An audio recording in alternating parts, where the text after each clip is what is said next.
All right, welcome everybody to this week's Rise and Tide Foundation lecture. I'm really happy that we're going to be joined today by somebody who has been at this truth-seeking and truth-telling game now for a very long time and has been really on the front lines for a fight to establish a just, viable economic order based upon natural law. Of course, I'm referring to Will Wertz, who has been a longtime friend and associate of the late and great Lyndon LaRouche. Today's active with Promethean PAC in the United States. And he has recently released a book that we've purchased. Cynthia and I have been reading it. Pascal has been working through it towards a four powers agreement to, well, it's beware the British East India Company, towards an alliance between the USA, Russia, China, and India to finally defeat the British Empire. It's been a long time coming. Uh, so we're at one of these pregnant moments in history. There aren't many like it. Things can go real sour, and for those who have been following these lectures over the past few years, who have followed maybe the works of Lyndon LaRouche, they're aware that the potential for a dark age is a very serious concept. These are not just words. It has happened in various moments of tragedy throughout history of different civilizations, where we've found that collapses both in material living standards, quality of life, but also psycho-spiritual conditions. The forgetting of past knowledge, the forgetting of past moral values has resulted in real bad rates of decay that sometimes have gone on for many generations before they could be pulled out of it. So we're at the potential for such a collapse is certainly there, especially with nuclear warheads peppered all over the earth. But at the same time, there's been an alignment of an ecumenical set of values pertaining to the idea of human nature and the idea of natural law that, despite having different religious or cultural characteristics, is tapping into the exact same source that we've seen defeat the powers of the oligarchy so many times throughout history. So Will Wertz's book, high value, high value, and I encourage people to pick it up. It's going to be a link in the description box to purchase this on Amazon once this is uploaded online. And like usual, after the main formal remarks are finished, we'll open up for a Q&A, and I ask people like usual to leave your name in the chat box or raise your digital hand. I'll call upon you accordingly. And if you want me to read the question out, write it out very concisely, shortly, and I'll do my best to do justice to your questions. So without further ado, Will, thank you so much. The stage is yours. Thanks a lot, Matt. Glad to be here. Well, as you said, the world is on a precipice. We face the danger of World War III. And the issue is, how can we establish a durable peace in the world, which actually meets the requirements of humanity on a global scale? And in a certain sense, most people today believe that major conflict is between a West led by the United States versus Russia versus China in particular. And the thesis that is central to my book, which is really based upon concepts developed by Lyndon LaRouche, as you mentioned, is that that's not the fundamental conflict in the world. The fundamental conflict in the world is between two different conceptions of man, two different conceptions of society. And those two different conceptions are, on the one hand, an oligarchical worldview, which is described as the Anglo-Dutch financier imperial system, which emerged from the Dutch and British East India companies, and was consolidated really after the 7 Years' War at the Treaty of Paris in 1763 in the form of the British Empire. So even at the point in which later the British East India Company was formally became extinct, the policies of the British East India Company were taken over by the British Empire as a whole. And that empire has been predominant since 1763 throughout the world. And as a result of that, all nations, all peoples have either been directly oppressed by that system, or minimally have unconsciously, perhaps, embraced many of the false assumptions which that empire is based upon. On the other hand, what you have is the American system of political economy, which is not very well known. It's certainly not taught in the schools anywhere today. This was the American system based upon the writings of Alexander Hamilton, the first Secretary Treasurer of the United States, the writings of Friedrich List in particular. His most important book is the National System of Political Economy. And Henry C. Carey, who was an advisor to Abraham Lincoln. These three individuals are really the most important in terms of defining the American system of political economy. And the United States has operated under that system at many times during its history, but the British Empire has persisted, and the United States has, along with other nations, been subjected to that Anglo-Dutch imperial system. And that's the dilemma that we have today, and why, if you don't make this distinction, what you will fall into is the trap that of assuming that the United States cannot be liberated again from that Anglo-Dutch imperial system and function from the standpoint of the American system of political economy, which is its actual nature, which is its institutional nature, as embedded in the U.S. Declaration of Independence, the U.S. Constitution. And if you look at it, the American system really developed out of the European Renaissance, particularly coming from the works of Nicholas of Cusa, who was a Roman Catholic cardinal who lived from 1401 to 1464. And there were two major works of his which were instrumental in bringing about the modern age. Concordancia Catholica, which was basically universal concordance, in which he developed the idea of the sovereign nation state and the idea of government by the consent of the governed. And he was the first one to really put forward that idea, government by the consent of the governed, which is really the fundamental concept of the Declaration of Independence of the United States. He also wrote in On Learned Ignorance. Basically, he wrote On Learned Ignorance. This was in 1438. And that laid the basis for modern science. It laid the basis for Kepler. It laid the basis for Vernadsky, the great Russian scientist. And these two works really paved the way for the development of the nation state, first in France under Louis XI, and then later in England. But the problem was that the nation state did not become the hegemonic force throughout the world, and therefore it became sort of the host of the imperial parasite, and that imperial parasite was the Anglo-Dutch system, which was a continuation of the earlier Venetian system, which had given us the 100 Years' War in Europe and depopulation throughout much of the world as a result of the plague and the lack of any kind of scientific approach which could solve that problem. Now, I developed that because this is the fundamental fight in the world today. Does the sovereign nation state emerge as the basis for a just new world economic order? Do we finally defeat those who advocate an imperial system, an oligarchical imperial system, in the form of the Anglo-Dutch imperial system? That's the fight in the world today. And what I develop in the book is the species difference between these two systems. For instance, in the Anglo-Dutch system, you have certain characteristics.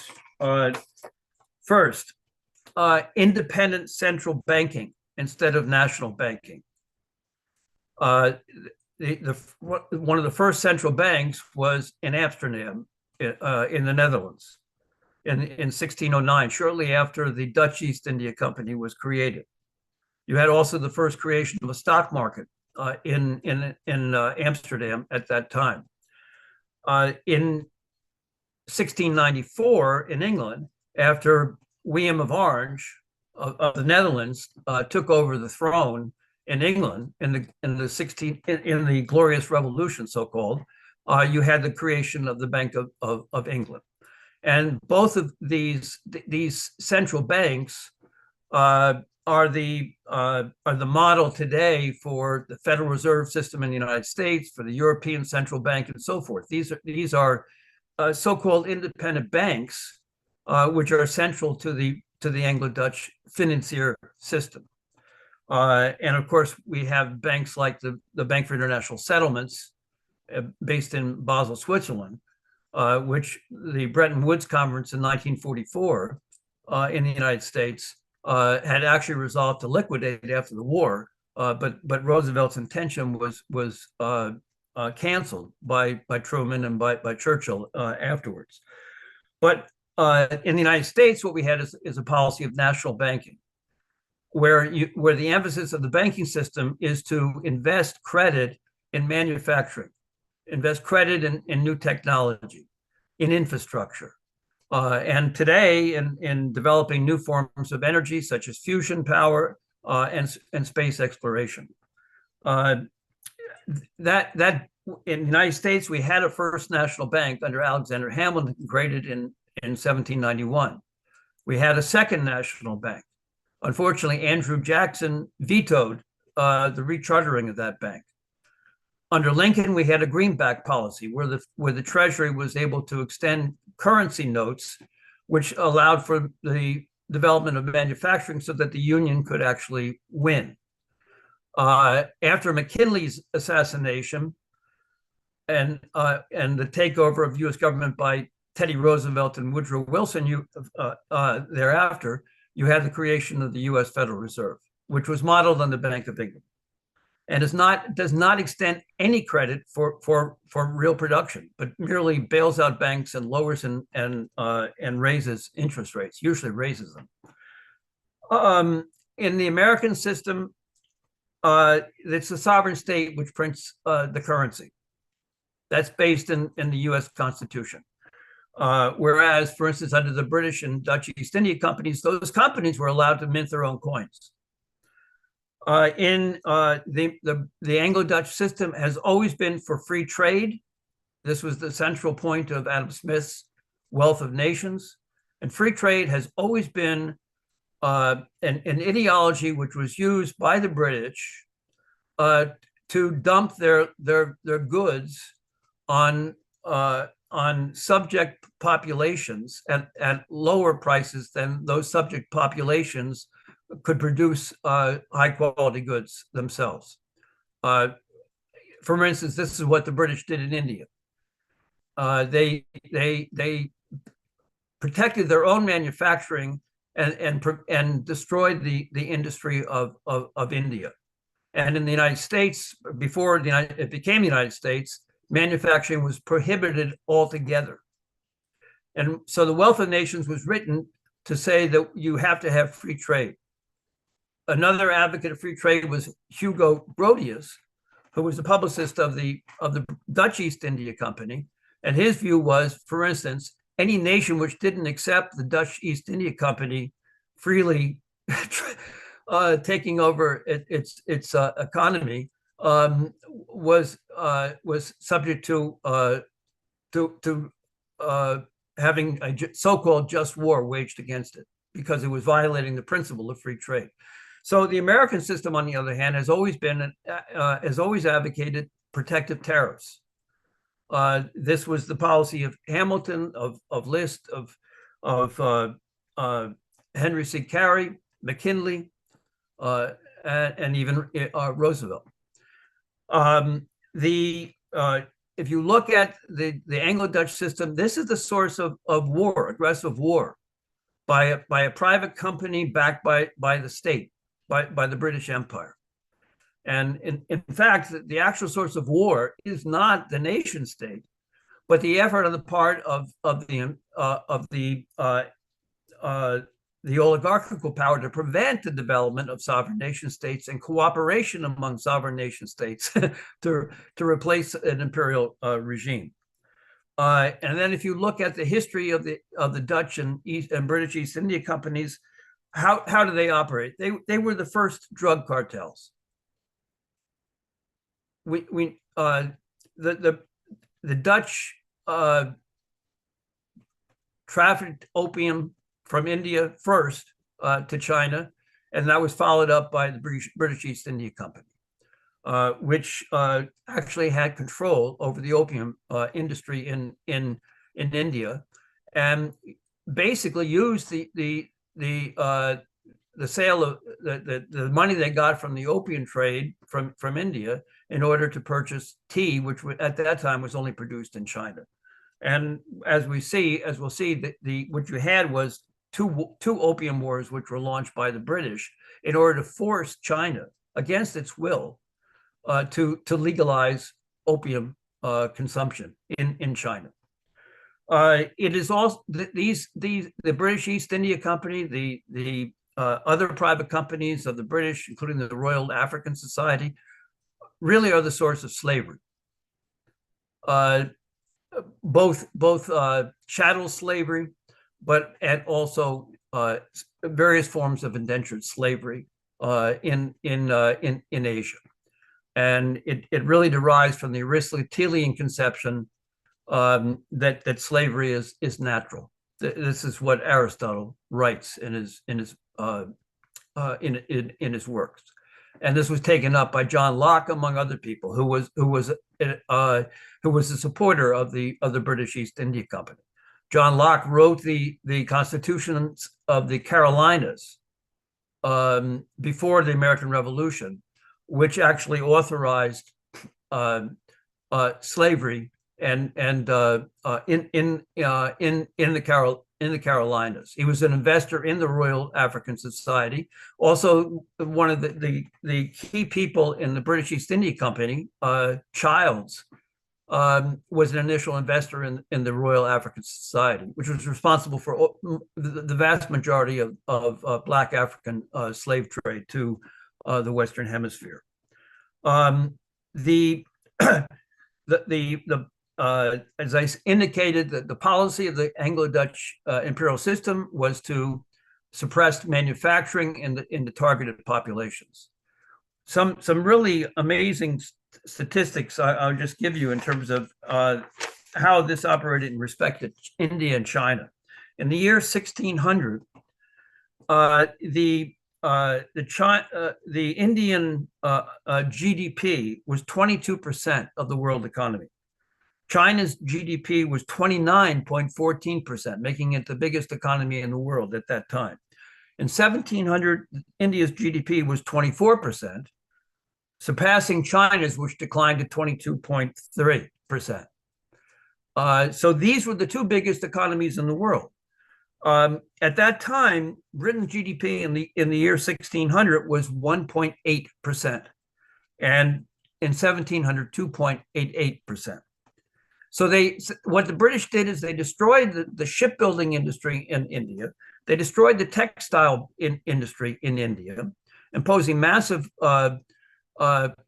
tariffs on the export of textiles from India to Britain in order to protect their budding textile industry. They also destroyed the steel industry in India. So at the point that the British departed India after World War II, India's percentage of the GDP of the world was 3%. That's just an indication of the destruction of manufacturing on the part of the Anglo-Dutch imperial system. And as I said, in the United States, the colonies were not allowed to produce even a single nail. The manufacturing was prohibited.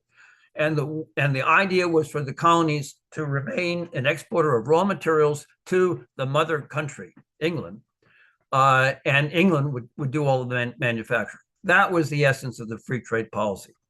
The Anglo-Dutch imperial system is also the source of the ideology of population reduction, population control. This comes directly from Malthus. Now, it should be noted that Thomas Malthus was appointed the first professor of modern history and political economy at the British East India Company College in the year, which was founded in the year 1806. So even though the British East India Company at a certain point no longer existed, the ideas of the British East India Company are the ideas which are very largely prevalent today. The ideology of Thomas Malthus, that there are limits to growth, that population growth will exceed the agricultural potential to sustain a growing population, which obviously is based upon the assumption that you're not going to develop new technologies and new fertilizer and so forth, which can increase agricultural potential. But this is the ideology. It's Malthus. Malthus's ideas are behind today's climate control pseudoscience, which is another way of preventing industrialization in the developing sector in particular, and also deindustrializing the developed sector, as we see today in Europe, as we've seen the deindustrialization of the United States, for instance. So you have Malthus, you have Adam Smith with his free trade policy. These two are still prevalent today and are a source of oppression of the world's population. So it is so. The point I'm making is that it's the British East India Company policies which continue to rule the world today. And even though people will, for instance, say that there is no longer a British Empire, but the British Empire made certain adjustments after World War II. They created the British Commonwealth. They also took over various international institutions, particularly through the UN. The World Trade Organization today is carrying out a free trade policy of Adam Smith.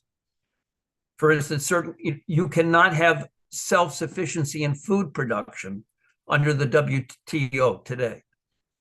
A country like Mexico, where its diet consists largely of corn and beans, has to import corn and beans under according to the WTO. And then, of course, we have the Paris Climate Treaty in terms of the green ideology, which is a reflection of the ideology of limits to growth. There's a very famous book called The Limits to Growth that was published a number of decades ago by the Club of Rome. And this, we are told that we're in a post-industrial society. All of this ideology is the Anglo-Dutch system of Malthus, of Adam Smith. Other aspects of this policy include the idea of limited sovereignty. This is a notion put forward by H.G. Wells, who called for a world directorate and the elimination of nation states. As Friedrich List pointed out, the policies of Adam Smith are twofold. On the one hand, individual economic activity, and on the other hand, cosmopolitan economic activity, that is, of an empire. There's no recognition of the nation state. So, and of course, we have Tony Blair, who gave a very famous speech in Chicago back a couple decades ago, in which he called for limited sovereignty. So the basic idea is to wipe out the nation state and suppress manufacturing and reduce population. First, you have this individual, Schnellenberg, I think his name is. I may have mispronounced that, but he's a knight of the British Empire. He's a German national, and he said that the world's carrying capacity is only 1 billion people. at most. Well, what happens to the other 6 billion people on the planet Earth? This is the ideology of the Paris Climate Change Treaty. Now, so that's the issue here. On the American system side, as I've indicated, you have defense of the sovereign nation state, national banking to extend credit for real production and manufacturing. It is a system which is inherently anti-entropic, as opposed to the Malthusian entropic system. And there are no limits to growth because we can develop new higher order technologies, which are more productive and which actually increase the mental power of the individual. The American system historically has been oriented towards increasing the intellectual power of the citizenry in order to bring about higher order orders of technological progress, which can benefit all of humanity. For instance, Alexander Hamilton advocates a policy of increasing the productive powers of the human mind. Friedrich List, in his national system of political economy, argues that the most important thing is to increase what he calls the capital of the mind. That's the critical measurement of the success of an economy. Does it increase the capital of the mind? Are you making capital investment in the human mind? So it is increasingly productive. That's the American system. Now, if you look at the last 250 plus years, the 4 powers, the United States, what became the United States, Russia, China, and India, have been in a de facto alliance against the British East India Company. Start out with the period leading up to the American Revolution. For instance, in 1765, the British imposed the stamp tax on the United States, which was a precursor to a number of other measures, the tea tax and others over the succeeding years. That was the same year that the British East India Company was granted what's called the Divani, which was the right to collect taxes and administer the economy in Calcutta, Bengal. And that was the foot in the door for the British East India Company to effectively take over all of India. And it was well known in the American colonies exactly what the British were doing in India. I'll just read you something from an American, John Dickinson. It was a letter. He wrote 2 letters on the tea tax. And the second letter is actually the most important because it references what the British East India Company was doing to India and what their plans were for the American colonies. And it's from this letter also that I got the title for my book, Beware the British East India Company. So what he writes is as follows. 5 ships loaded with tea are on their way to America, and this with a view not to enforce the Revenue Act, but to establish a monopoly for the East India Company, who have espoused the cause of the ministry. And he's referring to the ministry of Grenville in Britain, and hope to repair their broken fortunes by the ruin of American freedom and liberty. Are we to be given up to the disposal of the East India Company?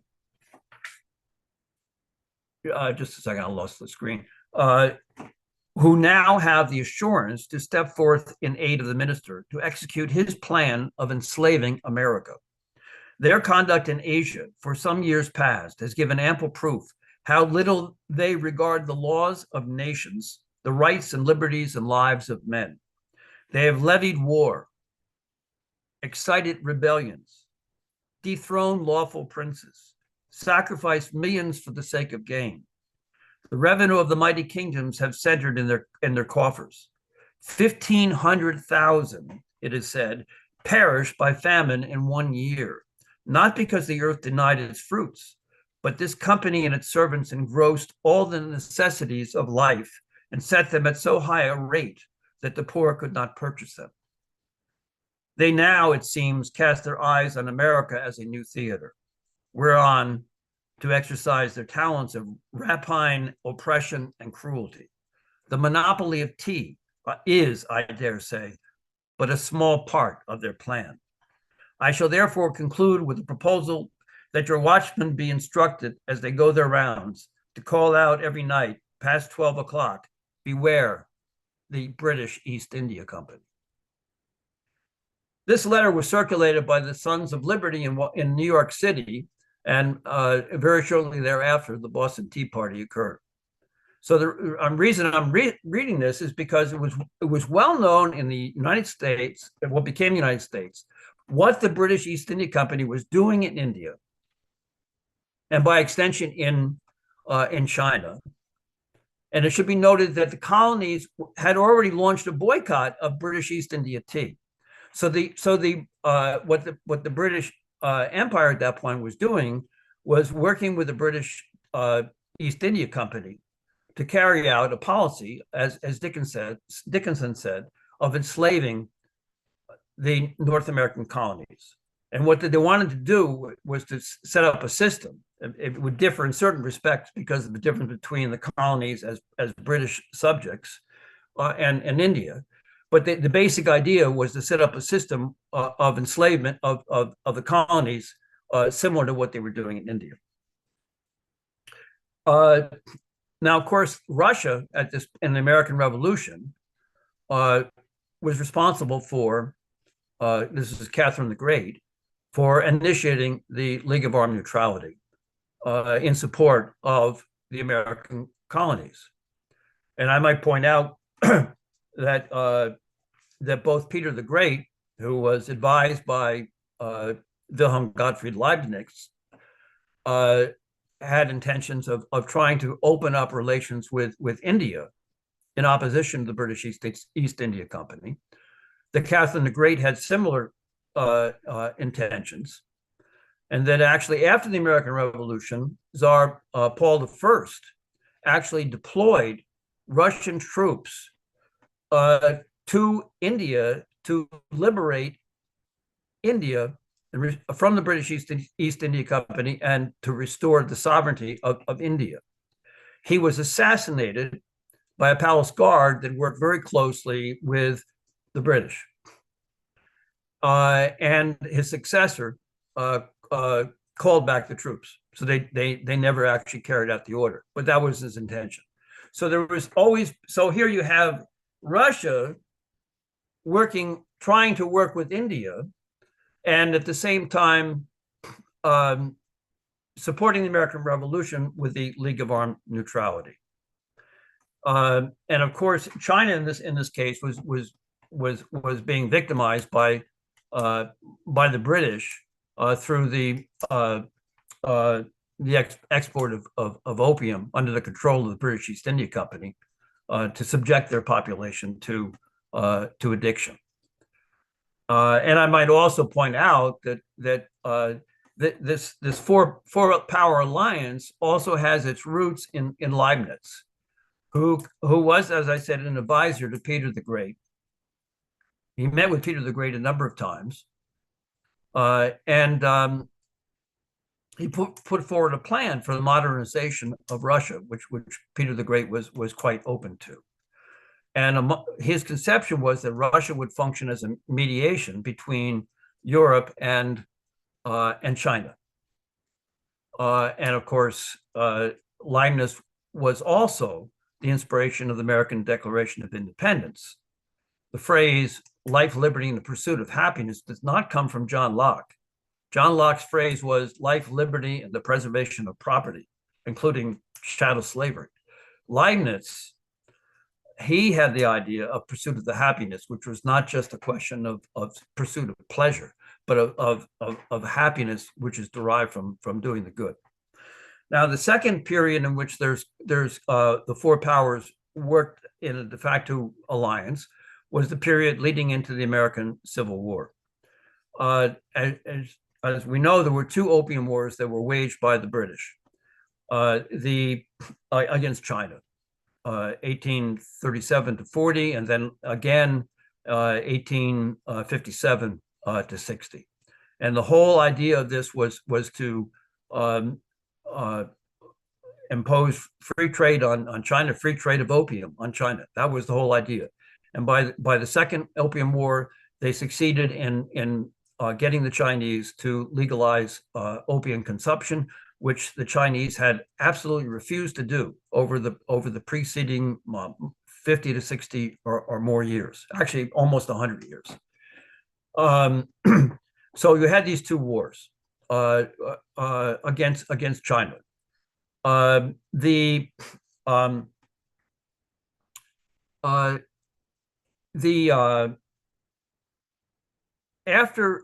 Paul I had ordered Russian troops to go to India to liberate it, the British were particularly afraid that the Russians would at some point intervene in India.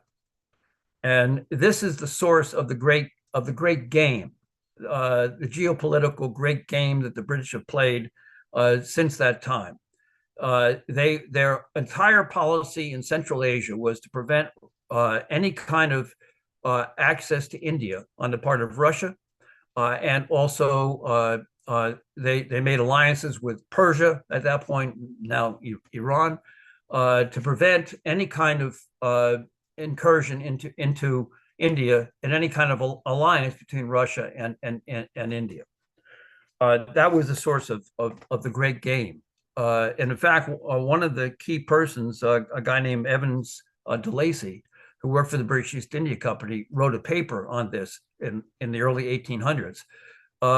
He actually, as it turned out, was transferred from India to the United States during the War of 1812 and was the quartermaster for the general who burned down the U.S. White House. So these connections are very real. Now, the further development in the American Civil War was that the British and the French wanted to intervene in behalf of the Confederacy.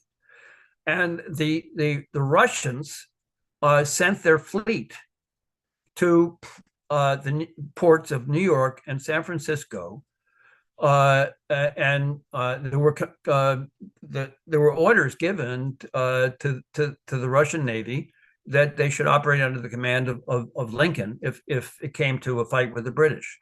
But this was designed to prevent the British from intervening against the Union. So again, these are two times where the Russians saved the United States of America, with the League of Armed Neutrality and with the deployment of the Russian fleet to New York and San Francisco. I would also just point out at this point that the writings of the American system were widely circulated and have been circulated in Russia, China, and India. For instance, Friedrich List, it was German, but he became an American citizen. But at a certain point, he went back to Germany, and at one point, he met with the finance minister of Russia, and he was offered an appointment in Russia to help the Russian economy develop. Unfortunately, the finance minister passed away shortly thereafter, and that didn't come to fruit. But that was in the works. In terms of Russia, Count Witte, who became the finance minister of Russia at the turn of going into the 1900s, he actually wrote a brochure in the late 1880s on national economy and Friedrich List. He reissued that 20 years later. The National System of Political Economy was translated into Russian during this period. And I would so the American system was well known. Also, Lincoln's ambassador to Russia, Cassius Marcellus Clay, brought with him Henry C. Carey's Harmony of Interests and gave it to the Tsar and to the foreign ministry of Russia. So there's a receptivity to the American system of political economy. I would also point out that in 2005, a Russian publication called The Expert published Friedrich List's republished Count Witte's brochure, and that brochure also included a piece on tariffs by the person who developed the periodic table, Medvedev. Sorry about that. So List is very well known even within current Russian circles. In China, there was a translation. There was a first translation of Friedrich List in the 1920s. There was another translation, a further translation and publication of National System of Economy in 1961. Also in the 21st century, there was a translation of the Natural System of Political Economy, which is another piece by Friedrich List in Chinese. In India, the Chinese looked to Henry C. Carey, Alexander Hamilton, but particularly to Friedrich List as a model for how they could oppose the British system of Malthus and Adam Smith, how they could develop their economy. So I'm just pointing this out because the point here is that there is a receptivity to the American system of political economy in these three major countries, in addition to the history of this in the United States of America. Now, the final point in which there was collaboration among these four nations is, of course, World War II. The United States under Franklin Roosevelt obviously was in alliance with the Soviet Union to defeat the Nazis. Also in alliance with the Chinese to defeat the Japanese militarists. What is generally not known is that during World War II, Franklin Roosevelt very forcefully argued for giving the Indians self-rule. He wrote a letter to Winston Churchill to this effect, which of course Churchill ignored because Churchill was committed to preserving the British Empire. That was his intent in terms of the way the British fought World War II. But Roosevelt fought for the liberation of India. His only difficulty was that they were involved in a war, and he unfortunately needed the alliance to be maintained with Britain. But after World War II, he was intent upon the liberation not only of India but of other colonial areas controlled by the British, the Dutch, and the French imperialists. And what I would like to do is just read from Roosevelt's comments which were recorded by his son Elliot Roosevelt. I met with Elliot Roosevelt a couple of times back in the 1970s. He lived in Bellevue, Washington, and I was in Seattle, Washington at the time. And his book is As He Saw It, and these are very powerful in terms of giving you a sense of the difference between America under Roosevelt and Churchill and the Anglo-Dutch system. So what Roosevelt said to Elliot was, Churchill told me that he was not His Majesty's Prime Minister for the purpose of presiding over the dissolution of the British Empire. I think I speak as America's president when I say that America won't help England in this war simply so that she will be able to continue to ride roughshod over colonial peoples. The peace cannot include any continued despotism. The structure of the peace demands and will get equality of peoples. Then Elliot quotes Churchill saying to his father, "Mr. President, I believe you are trying to do away with the British Empire. Every idea you entertained about the structure of the post-war world demonstrates it." FDR at a later point told Elliot, I'm talking about another war, Elliot. I'm talking about what will happen to our world if after this war we allow millions of people to slide back into the same semi-slavery. Don't think for a moment, Elliot, that Americans would be dying in the Pacific tonight if it hadn't been for the short-sighted greed of the French, the British, and the Dutch. Shall we allow them to do it all over again? When we've won the war, I will work with my might and main to see to it that the United States is not wheedled into the position of accepting any plan that will further France's imperialistic ambitions, or that will aid or abet the British Empire in its imperial ambitions. You see, what the British had done down through the centuries historically is the same thing. They've chosen their allies wisely and well.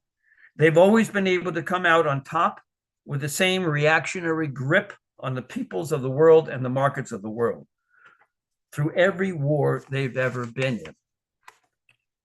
And what he said to Eliot was, the one thing that could upset the apple cart after the war is if the world is divided again, Russia against England and us. And that's, of course, exactly what was accomplished after Roosevelt's death. And this is also what led Elliot Roosevelt to write his book, because he realized that everything that Roosevelt stood for was being forsaken. It was being the Roosevelt's intentions for the post-World War period were being betrayed. Now, what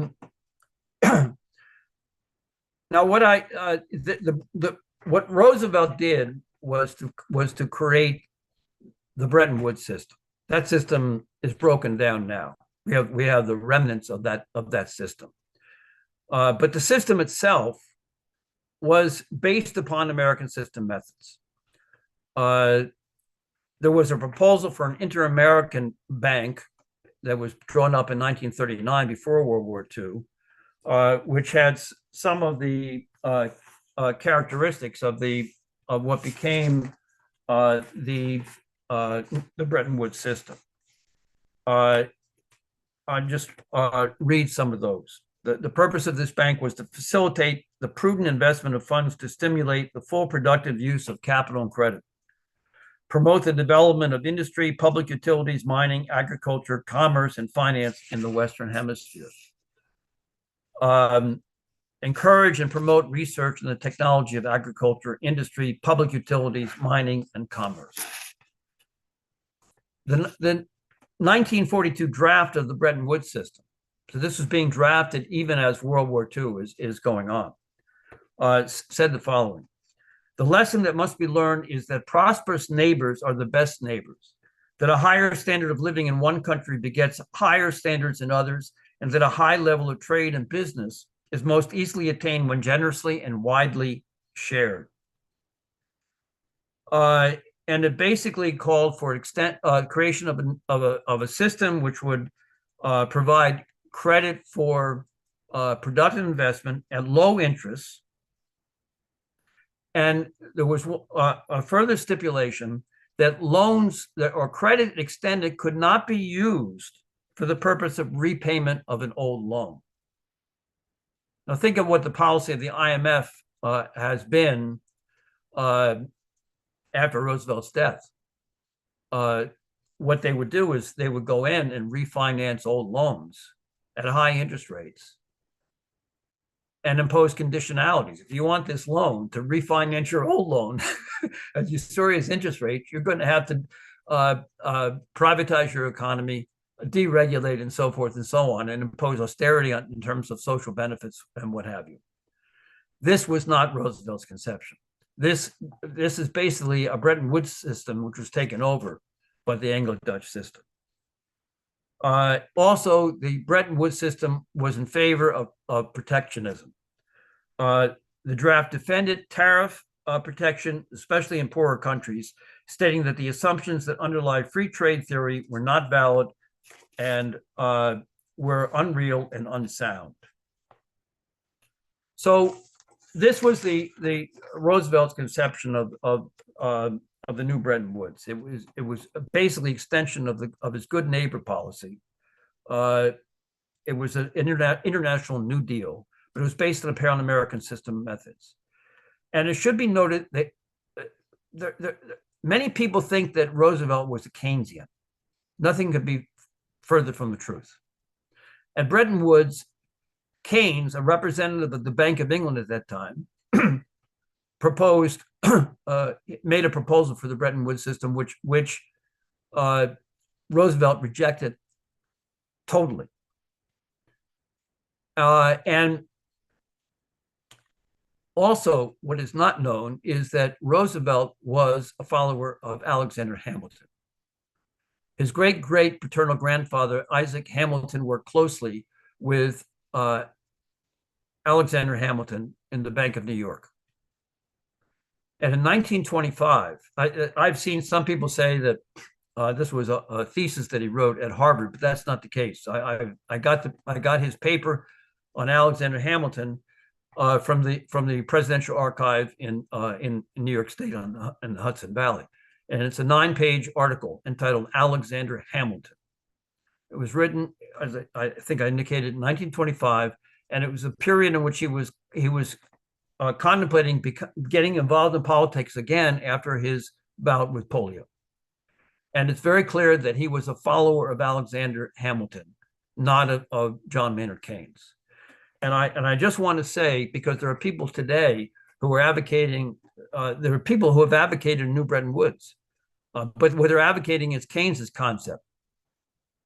And this is widespread. There's a person by the name of Yanis Varoufakis, who was the finance minister of Greece. He was educated in England.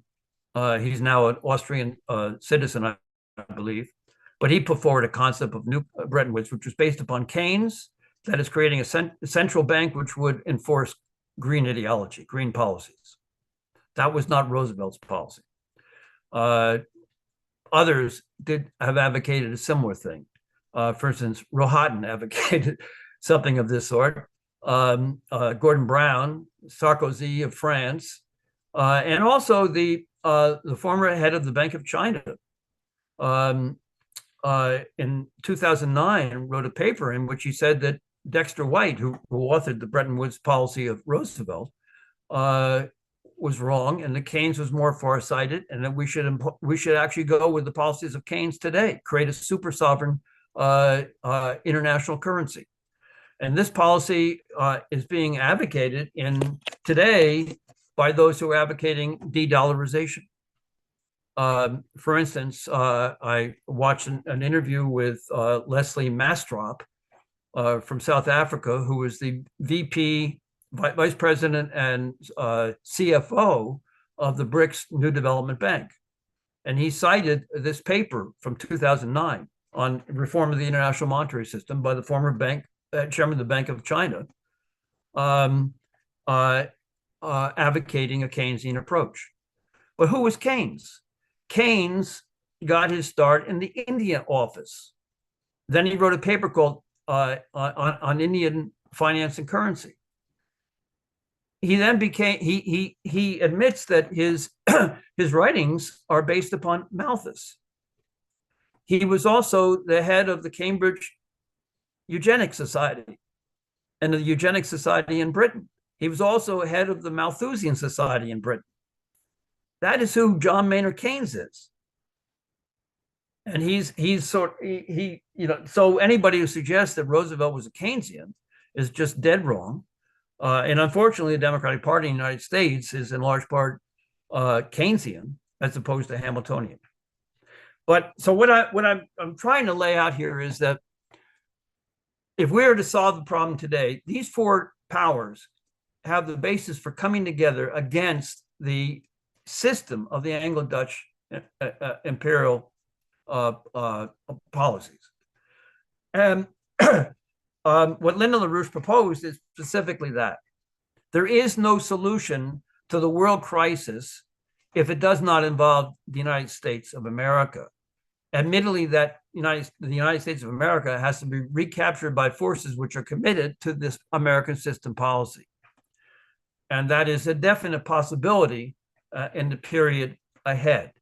In 2016, President Trump at that time advocated the American system of Hamilton, Lincoln, McKinley. And there's a potential at this point for him he said he wants to end the danger of World War III, that he would end the war in Ukraine, end the war in the Middle East. He said in the past that he believes it is good to work with China, with Russia, North Korea. He's clearly very close to Modi. And he wants to make the United States a superpower once again, reverse the policies of free trade, which he did in rewriting NAFTA, for instance, and rejecting the Pacific Trade Agreement. And this is right in the year 2018. At the time, I was president of the Schiller Institute. I had been president from 1992 until 2019, when I resigned. But I wrote a letter to President Trump, to President Putin, President Xi, and Prime Minister Modi with a proposal for a new Bretton Woods system, an agreement of the four powers. Of course, at that point, you had the outbreak of COVID. You also had the Russia hoax, the Ukraine hoax, and so forth, which made it difficult for collaboration among the four powers. And basically, the idea is to create an agreement between these four powers, based to replace the old Bretton Woods system. Remember in August 15, 1971, Nixon took the dollar off the gold reserve standard, and now we have a floating exchange rate. What Lyndon LaRouche has proposed historically is that you have to go back to a fixed exchange rate based upon a gold reserve system.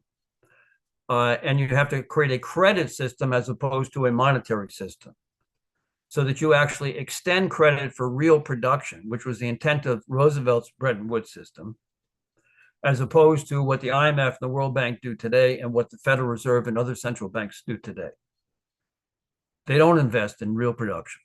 They invest in green technology. They invest in who knows what, but definitely not in the things that would actually increase the productive power of the society as a whole. And the arrangement would be that each of the nations would have a national banking system, as opposed to central banks, which are so-called independent, but actually run by the Anglo-Dutch system.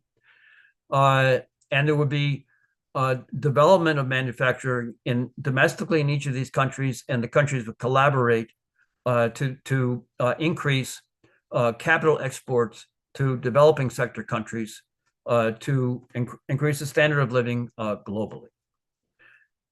This was a policy, and in the United States, what this would entail is a number of things.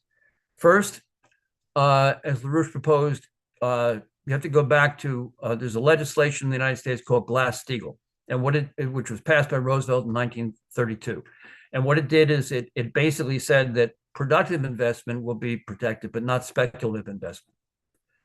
That bill was rescinded, by Bill Clinton, but at the insistence of Alan Greenspan of the Federal Reserve in the United States. So the point would be to reinstate that. Secondly, to go to a national banking system of credit, extension of credit for real production, as opposed to what the Federal Reserve does, which is no credit extended whatsoever. The first national bank lent to private businesses. It was the biggest lender to industry. It's why the United States was able to develop as an industrial nation. That's not what the Federal Reserve does. So we would need to go back to that kind of system. Just to give you an example, under Roosevelt, you had the Reconstruction Finance Corporation. The Export-Import Bank was a part of that. And what the Reconstruction Finance Corporation did is it extended credit to the domestic economy. There were 13,000 loans that it gave to private businesses. The Export-Import Bank also extended credit for capital exports to developing sector nations. For instance, the Pan American Highway, which runs from Alaska to Chile, was funded by the U.S. Export-Import Bank. And in Asia, the Burma Road, which is a 717-mile road, was funded by the Export-Import Bank of the United States in order to supply materials to the Chinese who were fighting the Japanese militarists at that time. So the United States has the capacity to extend credit for development in other nations in the developing sector. And it also has the capacity, using this model of the Reconstruction Finance Corporation, to extend credit domestically. There's a very good book by Jesse Jones, who ran the Reconstruction Finance Corporation, called $50 billion in my years at the RFC. But this is what we have to implement in the United States, and these four powers have to do this as well. Now, what I want to just conclude with is, why do we need this arrangement as opposed to, for instance, the BRICS? Now, the BRICS does not include the United States. And it doesn't deal with the problem of the old Bretton Woods system, which is the Anglo-Dutch financier system. It leaves it in place. It tries to bypass it. The BRICS is in that sense a defensive alliance, particularly defense of national sovereignty against imperialist sanctions. It's interesting that in an interview with Bloomberg just recently, July 16, former President Trump said that the sanctions are driving people away from us, and that therefore he does not love sanctions. And I firmly believe that Trump, if he's reelected, will actually reverse this sanctions policy. That's not sufficient. You need to move with the new Bretton Woods agreement. But look at the recent trip of Viktor Orban. He went not just to Kiev, but he went to meet with Putin. He went to meet with President Xi. At the same time that he was doing that, Prime Minister Modi was meeting with Putin in Moscow. And then he came to Washington, D.C. He was shunned by NATO, including Biden, and he went to visit with President Trump. So that's the seed crystal of a four-power agreement. The issue here is to get agreement on the actual creation of a new Bretton Woods system based upon American system methods. And I think that that's the only durable way to avoid war. Among the problems with the BRICS is that the BRICS are very committed to green ideology. In an interview which he gave on CGTV, Leslie Mastrop, as I mentioned, the vice president and CFO of the BRICS New Development Bank, said that the BRICS are committed to investing 40% of the total amount that they're going to invest in BRICS nations to mitigating climate change, to green investments. And he said that this will grow. Now that's basically that's the ideology of the Anglo-Dutch imperial system. And as I indicated, he in his interview also pointed to a Keynesian solution as part of when he was asked about de-dollarization. So the point here is that what you need is the United States, Russia, China, and India to work together to dismantle the Anglo-Dutch financier system and to make the American system of political economy hegemonic throughout the world based upon respect for national sovereignty, based upon a commitment to economic development as the new name of peace, something that was put forward by Pope Paul VI in Populorum Progressio many years ago. That's what we actually need on the face of the earth. And we have to have a policy in line with the Treaty of Westphalia after the 30 Years' War in Europe, which was based on the idea that you should act to the advantage of the other and respect national sovereignty and self-determination. That's the basis for a new arrangement within the world. The idea is for these four powers to create an initiating committee to begin the discussion for the creation of such a new Bretton Woods system. Other nations, including BRICS nations, including Europe, can join this once it's actually initiated.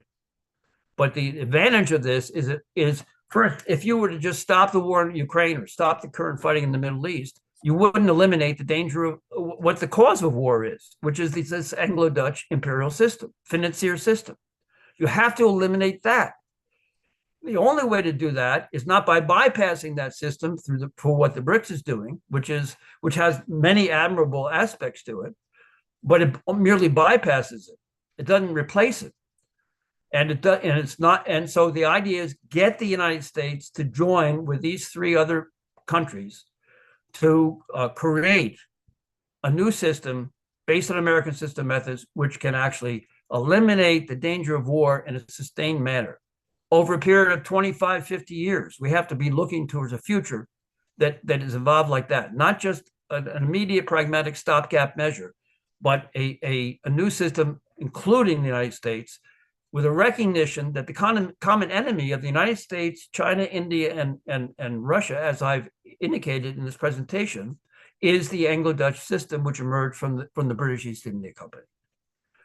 So let me just end it at that, and I believe we can have some discussion and questions. Thank you, Will. All right, I think you've opened up the door for a lot of points of contact for questions. As you began your presentation today, I was notified that Joe Biden officially announced he's out. He's basically caught up with something that we all knew needed to happen. He finally got the memo. Gave his support for Kamala, which is just a walking disaster. I think everyone knows she doesn't stand a chance. So this definitely is a very important factor that plays into your discussion for those who would perhaps believe that, oh, the United States couldn't possibly, at this late stage of oligarchist rot, possibly redeem itself. Well, there actually is some serious openings here that we haven't seen before. So very important considerations that may come up more and more in the discussion. But I'm just looking here at those who got their names in to ask you a question or to share a thought. And the first person that I saw pop in there was Anton. Anton Chaikin, are you there? By the way, everybody by default is on mute.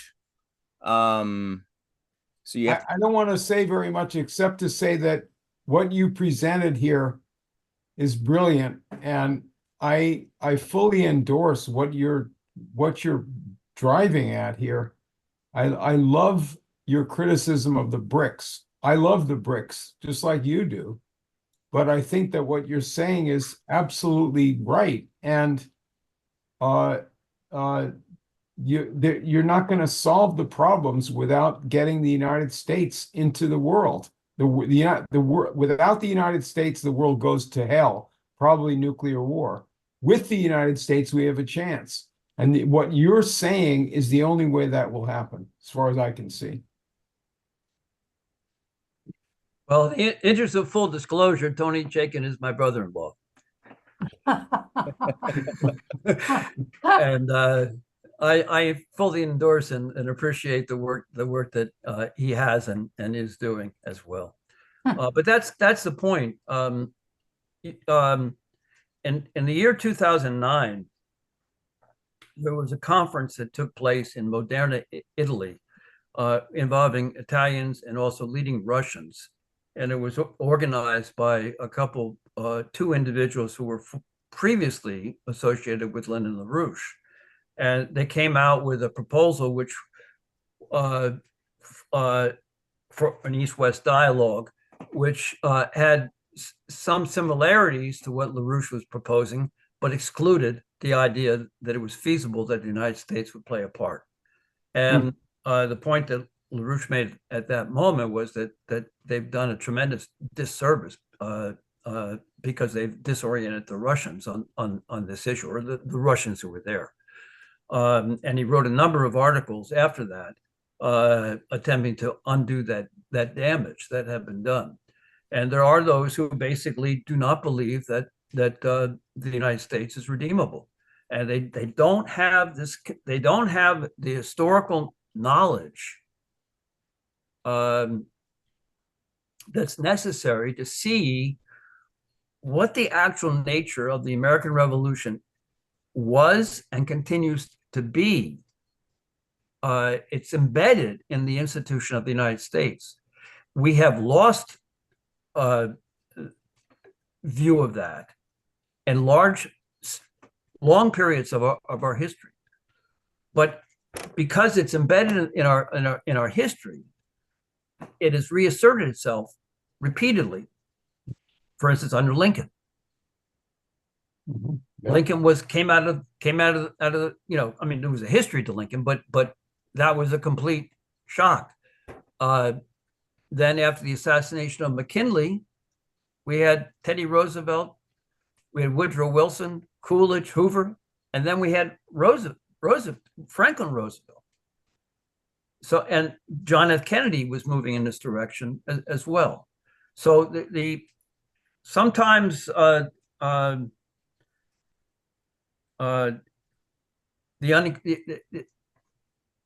solution may not come in ways that you anticipate, including with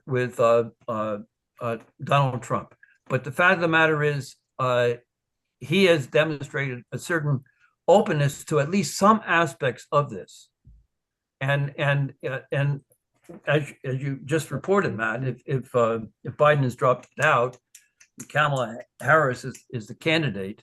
The choice is going to be, I think, very clear in the United States, and it's the Obama-Biden forces that gave us Ukraine, and there were no wars under Trump. Yep. And he's made it clear that he wants to settle this. So can we get a more durable solution? That's the issue. And I think if you look at what I developed in terms of Roosevelt versus Churchill, that is really key to the issue before the country as a whole. The Republican platform this year is dedicated to the forgotten men and women of America, which of course is something which Roosevelt had committed himself to. And there are other echoes of Roosevelt in terms of fear not. Of course, Roosevelt said the only thing to fear is fear itself. Yeah. So I think there's a potential right now, and it is the controls are off in a certain way, beginning with the debate, which not only brought Biden, but exposed the fact that his state was being covered up. His state of mind was being covered up. And then the assassination attempt, the various legal rulings, and now this.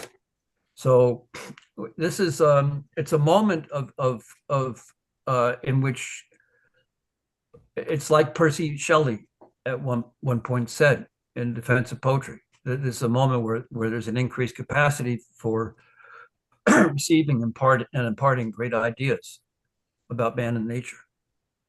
Or if you take Friedrich Schiller in the Aesthetical Letters, which he says that he would say to the friend of truth, give the world the direction of the good. And if you do that, then the old delusional frameworks are already in the process of collapse.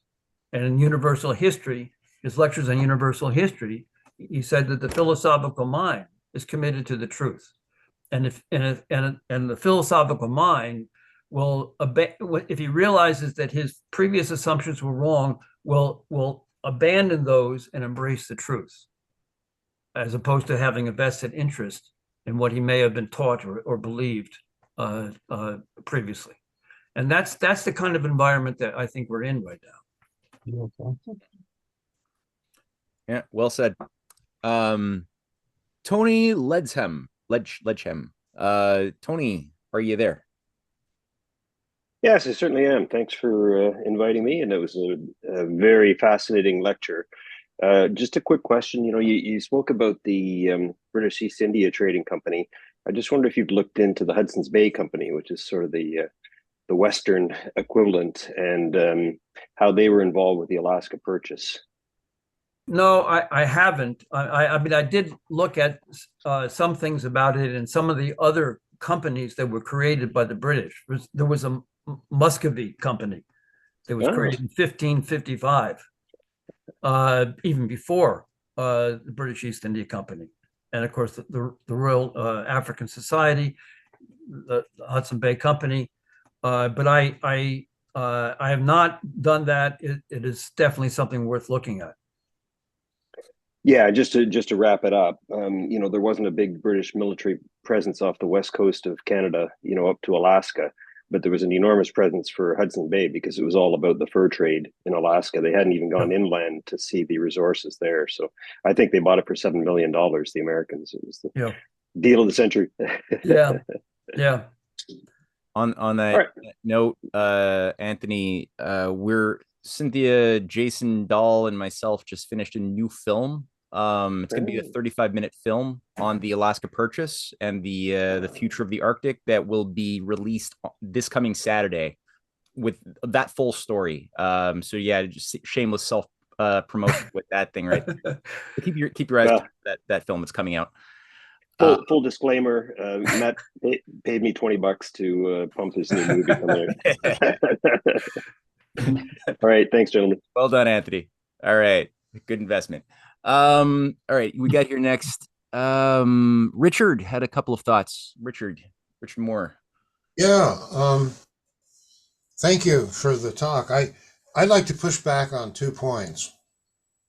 And let me I'll mention both of them and then, turn it over to you. First, Adam Smith. I mean, I read Wealth of Nations and maybe I forgot part of the book, but all I saw there was an extremely sensible system analysis of a market economy where there are no monopolies and no trade secrets and, something that is a valid description of how like local economies work in a town or something, where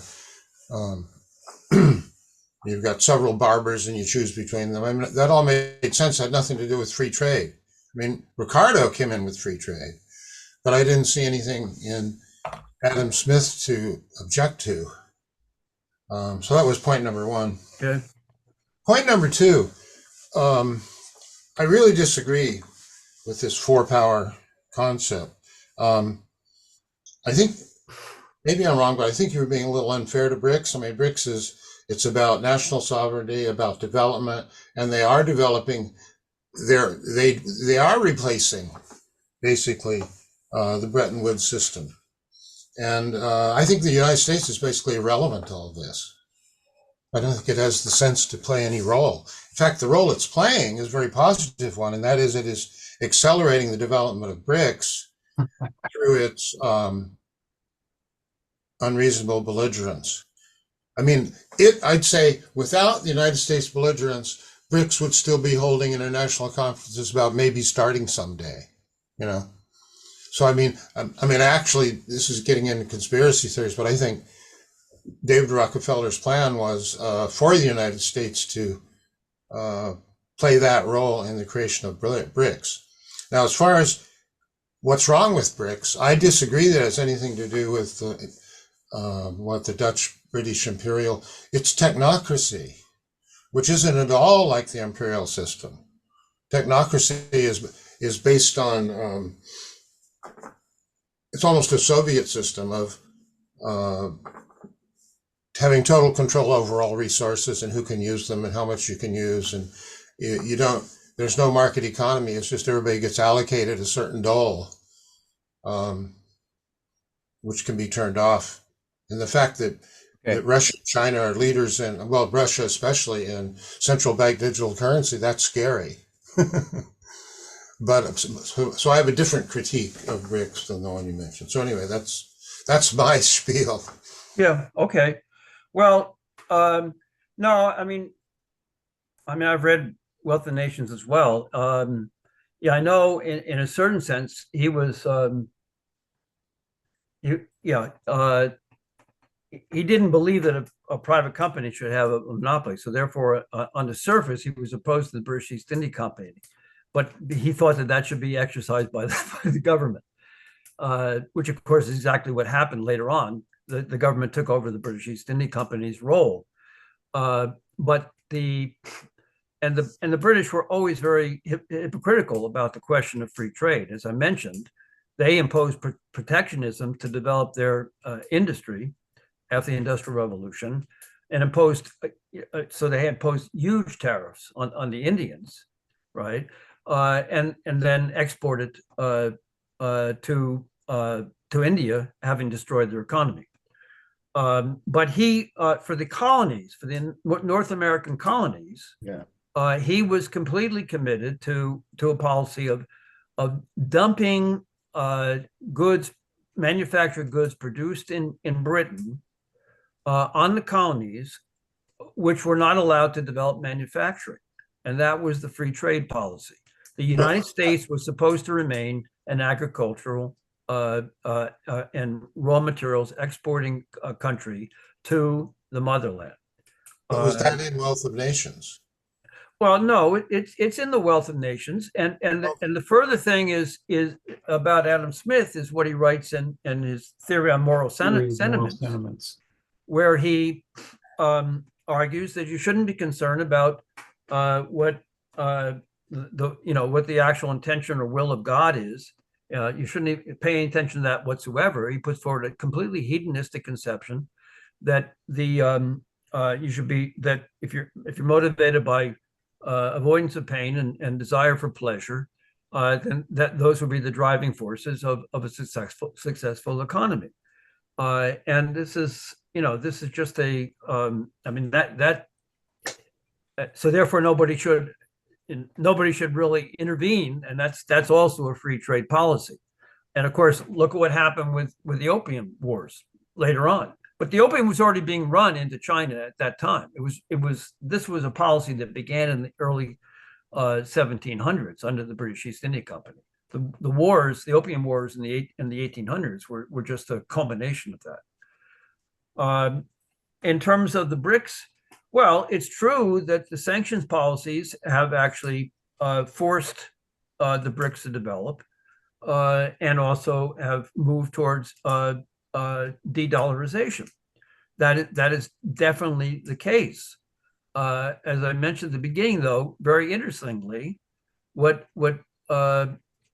in this Bloomberg interview, what Trump said is that the destruction of the dollar will be the worst defeat that's been administered to the United States in 200 years. And he says, I don't love sanctions. They're driving people away. And the Republican Party platform actually calls for keeping the US dollar as a world reserve currency. Now, how can you do that, though?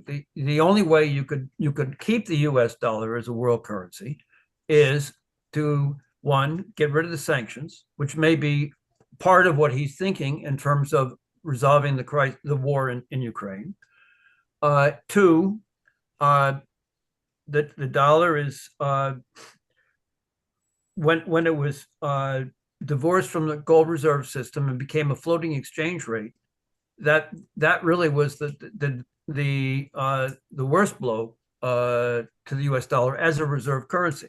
And as the Russians have correctly pointed out, you can't have the dollar as a world reserve currency if you're going to engage in unjustified political sanctions against your what you view as your opponents.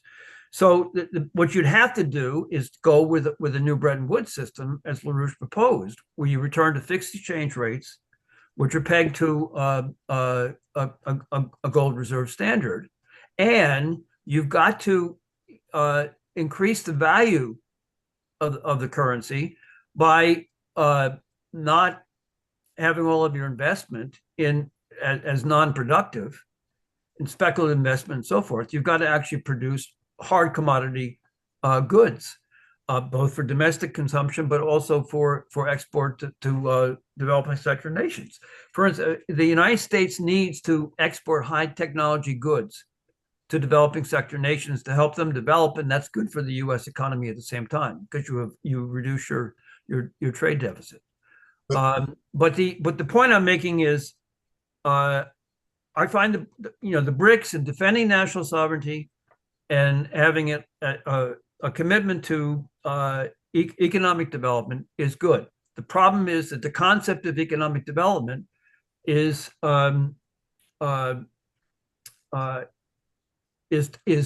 impaired by the commitment to 40% of the new development bank's investments in sustainable green technologies. That's what weakens it. If they were to reject that, if they were to reject the Keynesian solution to a new currency, and they work with the U.S., then you would actually have a new system based upon recognition of national sovereignty, commitment to economic development of the world, and that would be a durable basis for peace. That's the main point of this proposal. Just one question is, why do you want to reserve the dollar as a reserve currency? Well, let's put it this way: you need a reserve currency. You can carry out trade agreements with national currencies, but the amount that's actually engaged in that is very little, and compared to the overall world economy. And those are also with floating exchange rates. There's no fixed exchange rates for those either. So you've got a massive world debt which is held by many countries, and that has to be resolved. And that's tied in with the U.S. dollar as a reserve currency. Well, what BRICS has in mind is having a settlement system.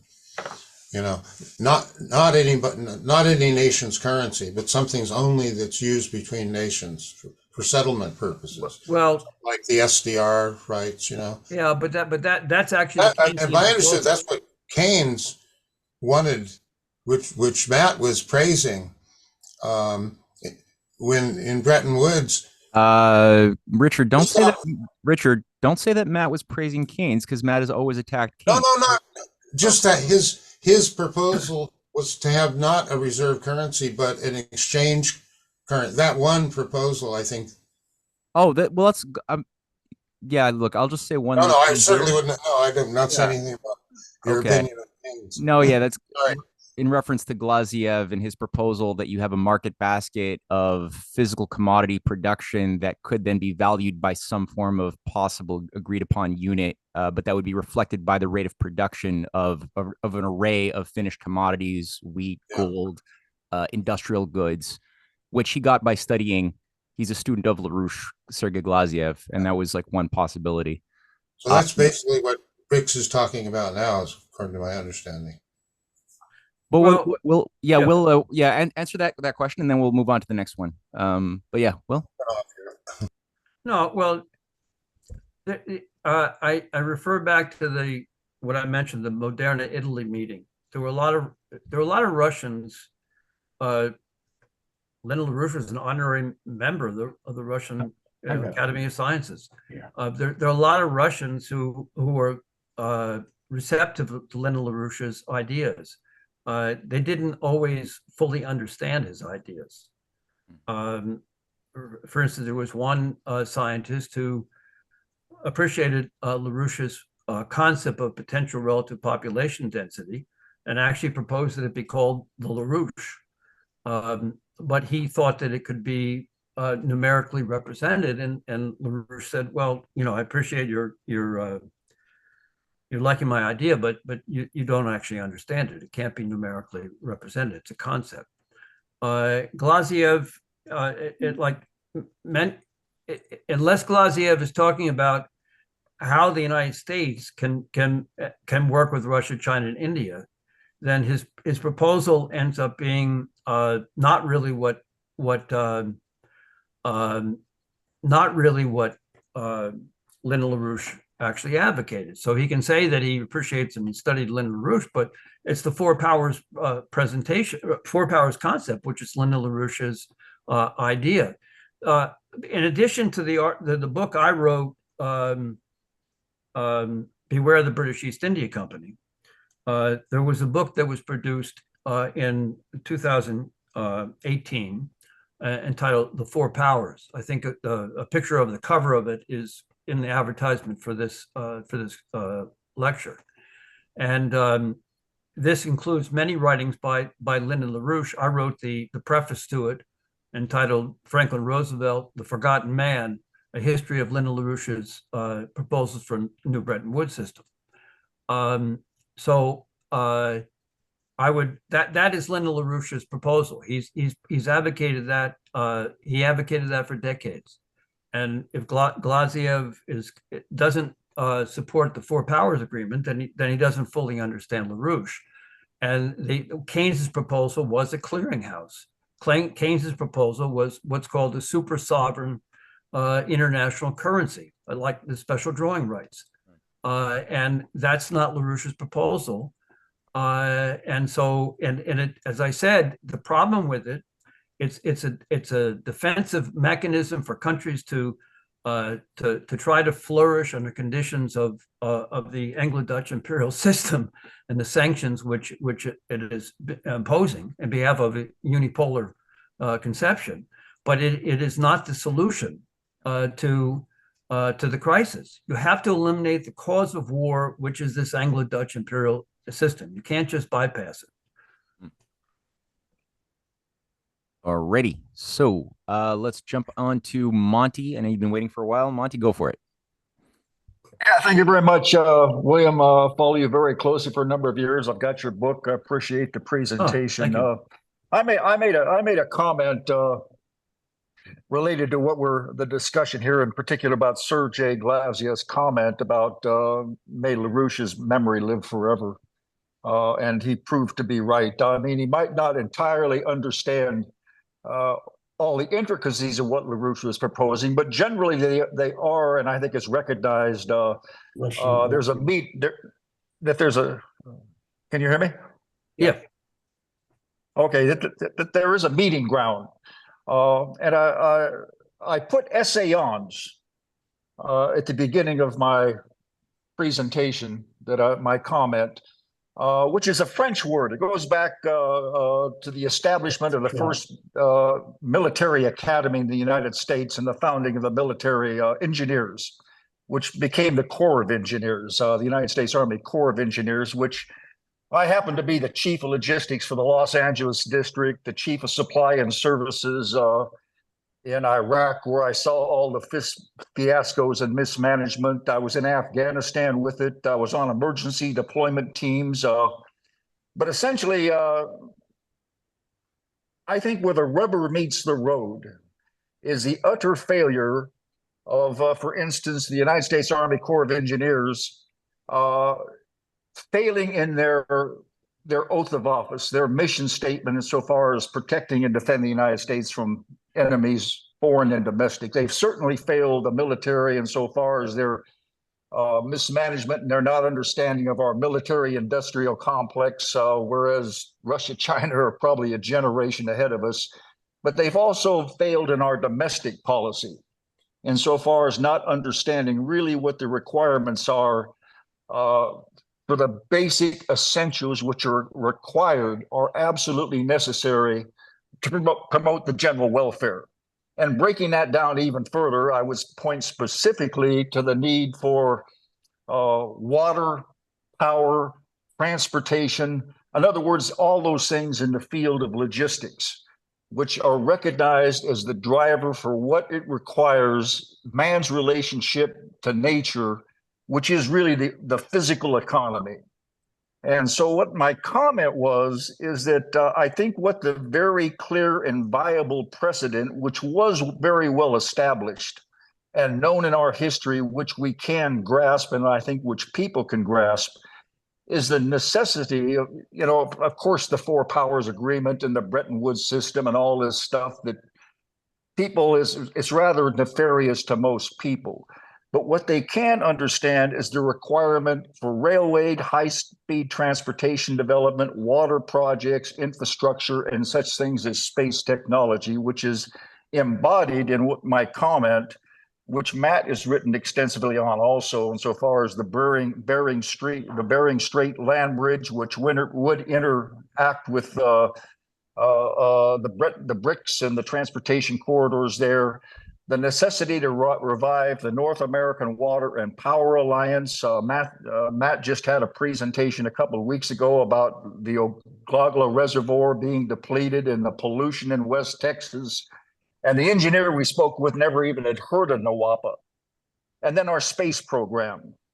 And unfortunately, logistics in that sense has been it's been outsourced, and people just don't even understand it at West Point. In other words, West Point has turned into really a clown show. They've utterly failed in their understanding of their mission statement and the understanding that logistics really is a field of engineering which is necessary. It's not just building infrastructure in that sense, it's building the infrastructure which allows for the development of food, water, transportation, facilities, those essentials.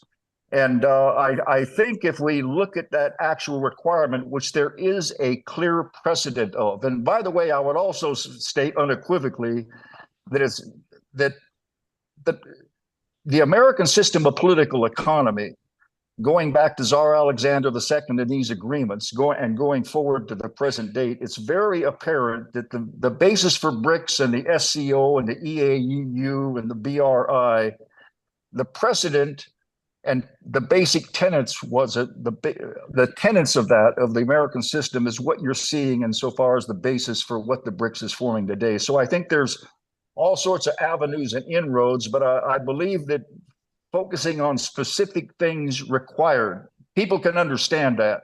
They understand our water system, our power system, and our transportation. That's it. I'm gone. I'm done. No, it's very eloquent, and appreciate that. Will, that's good.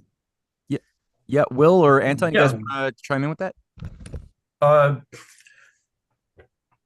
No, listen, I agree with you in terms of especially the question of the Army Corps of Engineers and what we should actually be doing and to what extent we've lost focus in terms of the actual purpose of our military. I mean, how do we promote the common defense, which is in the preamble to the U.S. Constitution? That's fundamental and is directly related to promoting the general welfare. As I said, I'm not arguing that the American system is not known to Russia, China, and India. In fact, that's why I went through what I did in terms of the fact that Henry C. Carey's writings were brought to Russia by Cassius Marcellus Clay, that List's writings were particularly appreciated in China, in India, and also in Russia, even though they're probably they're not well known in the United States itself at this point. So there's a receptivity to that, and there's obviously a commitment to try to bring about economic development. What I'm addressing is something somewhat different, which is the fact that since the Anglo-Dutch imperial system has been in effect since at least the Paris Treaty in 1763, it has had an effect upon the way in which people think and the way in which they understand history. Most people do not understand this idea that you had the development of the nation state as opposed to an imperial system during the European Renaissance, which at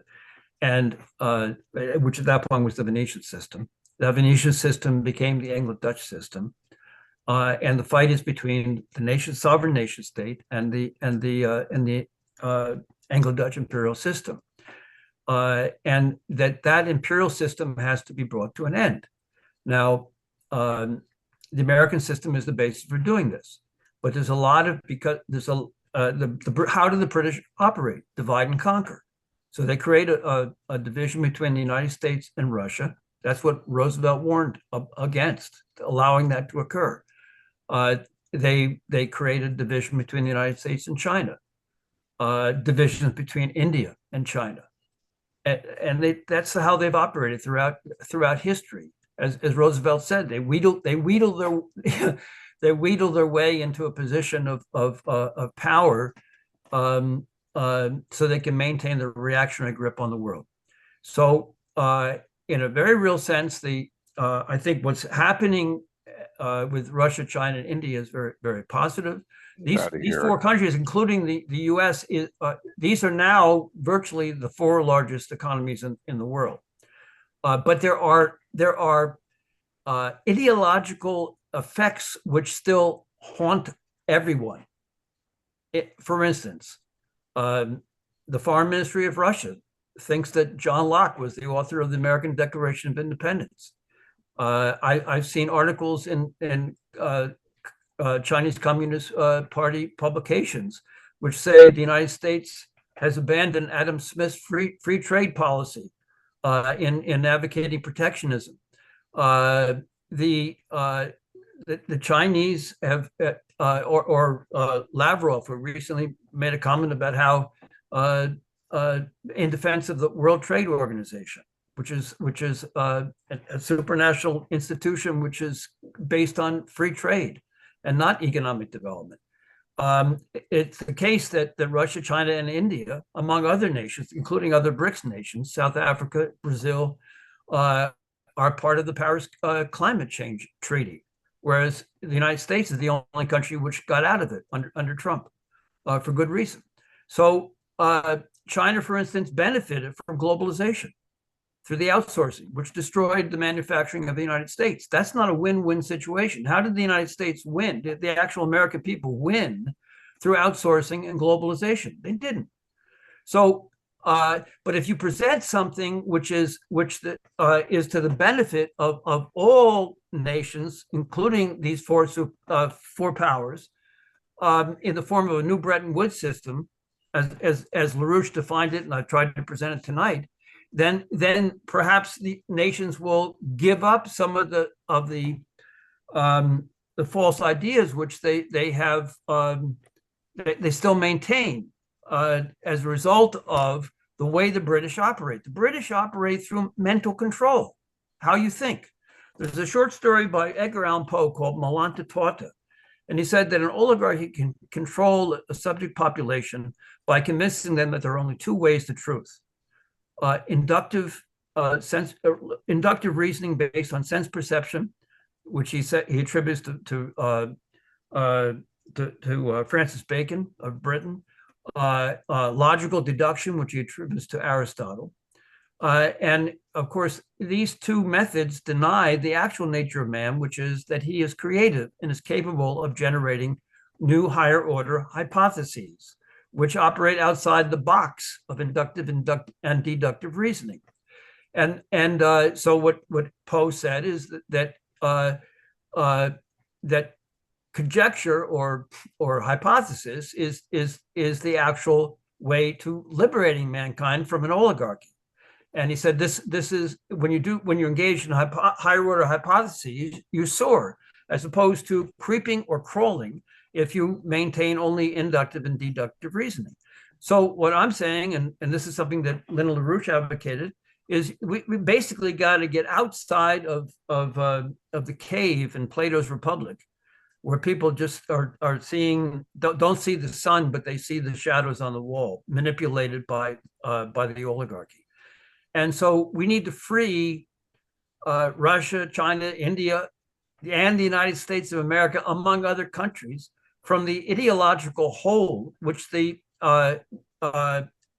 Anglo-Dutch imperial system has on the way they think, and stop the divide and conquer methods of the British Empire, and bring these countries together. And there is no other solution to preventing World War III, which will be a nuclear holocaust, unless we do this. This is a counterintuitive proposal. When he made the proposal, LaRouche said it's likely that this will not occur in the immediate future. But it's the only solution which is long-term, and that actually recognizes the nature of man as created in the living image of the creator, therefore being creative and not merely a product of sense perception or logical deduction. There's a pamphlet that LaRouche wrote in 1980 called An Open Dialogue with Leonid Brezhnev, who was head of the Soviet Union at that time. One of the chapters is how the British East India Company took over the United States.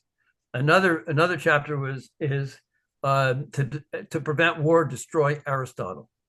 And it's on that level that we have to operate. Because, for instance, the world was controlled by the ideology of Ptolemy for over 1,000 years. The idea that the Earth was the fixed center and of the universe, which was an idea which was overcome by Nicholas of Cusa in the 1400s. But the world was controlled by this. Similarly, today we're all told that the universe is entropic. It runs down, and it's a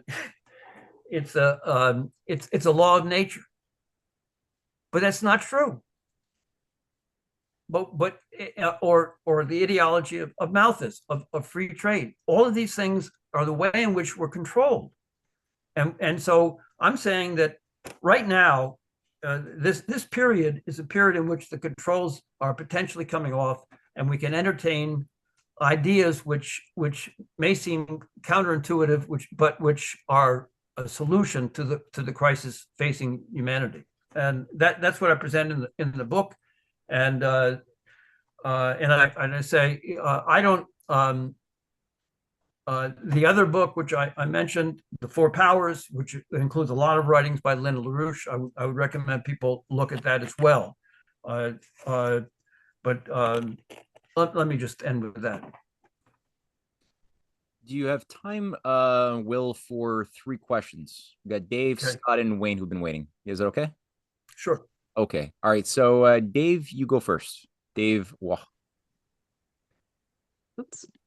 Oh, not Dave Wah. No, sorry. Yes, it is. Hi, it's Sue. Hey, Sue. Hi. Will, thank you for this tour de force. It's extraordinary. I've just discovered your work through Rising Tide Foundation. I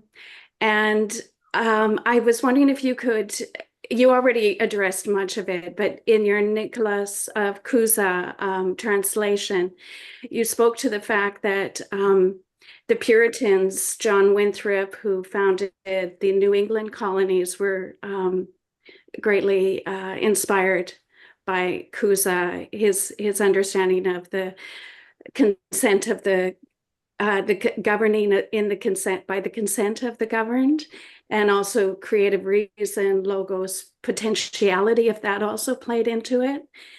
I also wanted to just share how Maurice Strong stated that 50% of the green agenda would have to come through the municipal governments. And what we're finding is that they have been hijacked through ICLEI that Maurice Strong created in 1988 prior to the 92 UN summit. And that we no longer have our direct representation. And so by going back to the city councils, we are highlighting that point. And recently in a small city council in Ontario, where they asked an ICLEI representative to come to represent their policies of the green agenda being laid out, there was no representation at all. So just tying that back to my ancestors were there with John Winthrop. They sailed over, and I feel like this is a guiding light, and that just what you were sharing, that it is the mental constructs of the imperialist oligarch that has captured humanity, and that has to be dismantled completely, and bringing forth again Nicholas of Cusa just seems so vital at this time. Yeah, it's difficult to trace directly his effect on the founding fathers or even the Massachusetts colony, mainly because his works were